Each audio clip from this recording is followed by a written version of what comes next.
A few short hours from now in Singapore, President Trump will meet North Korea's Kim Jong-un in the first ever meeting between leaders of the two countries. What's at stake in this summit focused on the North Korean nuclear weapons and missile programs, among other issues. Foreign Affairs correspondent Nick Schifrin is there with a NewsHour team, and he begins our coverage. Today, what President Trump called excitement in the air looked on the ground like a media melee. Cameramen and tourists tussled over a glimpse of North Korea's delegation as they left meetings with U.S. Ambassador Sung Kim. The U.S. indicated the two sides made more rapid progress than anticipated, and that allows a faster summit schedule, said Secretary of State Mike Pompeo. We are hopeful this summit will have set the conditions for future productive talks. The summit will begin with a one-on-one meeting between Mr. Trump and Kim Jong-un, with only translators. 45 minutes later, an expanded bilateral meeting including Secretary of State Mike Pompeo, Chief of Staff John Kelly, and National Security Advisor John Bolton. And will conclude with a larger working lunch. President Trump will then hold a news conference before returning to Washington one day earlier than planned. Today, Mr. Trump visited Singapore's Prime Minister, Lee Hsien Loong, and expressed confidence the summit would succeed.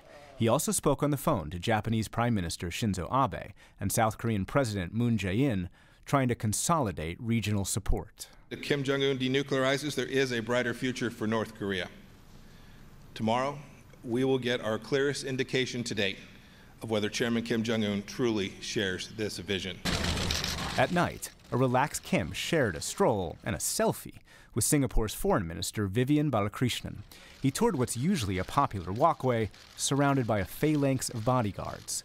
The U.S. has pushed Kim to take unprecedented steps toward denuclearization, and today, Secretary of State Pompeo said the U.S. would respond with unprecedented guarantees of security. We're prepared to take actions that will provide them sufficient certainty that they can be comfortable that denuclearization isn't something that ends badly for them. Indeed, just the opposite, that it leads to a brighter, better future for the North Korean people. That deal, security guarantees for denuclearization, has been at the core of decades of failed negotiations.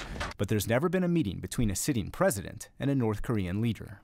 In each of those two countries, there are only two people that can make decisions of this magnitude, and those two people are going to be sitting in a room together tomorrow.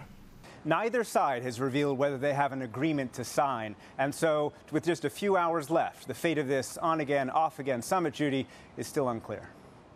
Thanks, Nick. And in fact, President Trump has just tweeted a few minutes ago. He said meetings between staffs and representatives are going well and quickly, but in the end, that doesn't matter. We will all know soon whether or not a real deal, unlike those of the past, can happen. So, Nick, what is on the table? What are you hearing could be in a communique if there is one? So there's two baskets that are on the table. One is the definition of denuclearization and the definition of peace. So denuclearization is about the timeline, what can happen when and how long denuclearization takes. Also, what does the North Koreans do first, and also verification. What kind of inspections regime comes with denuclearization? And then, of course, what does North Korea get in response? What is the definition of peace? What kind of security guarantees can the U.S. give? What kind of sanctions relief can the U.S. make? And also, North Korea wants respect. They don't want to be a pariah, and so they want off the state-sponsored list of terrorism. And what we heard today from the Secretary of State, Mike Pompeo, was a little bit of a change in the sequencing. He suggested today that the U.S. would go first, that the U.S. would try and convince North Korea that its security was guaranteed, and then North Korea could take steps to denuclearization. In the past, Judy, it was the flip side. The U.S. was always insisting that North Korea went first, and so that is a significant change. And finally, Nick, do we know what the people of North Korea are hearing about this summit? The fact that they're hearing about the summit at all is actually the most significant thing. Previous summits, North Korean TV has not said anything about them to North Koreans until after the summit was over. And so this one is being covered, not quite live, but almost live. And that suggests perhaps a confidence level on the North Koreans that this summit might go well.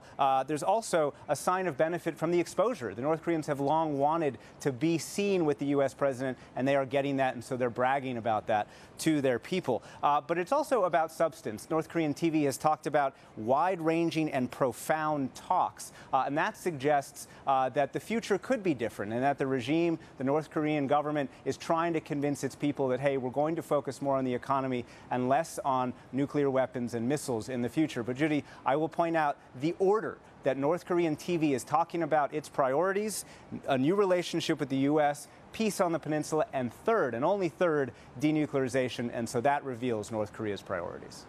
Fascinating. And we are all on the edge of our seats. Nick Schifrin in Singapore. Thank you. Thanks very much.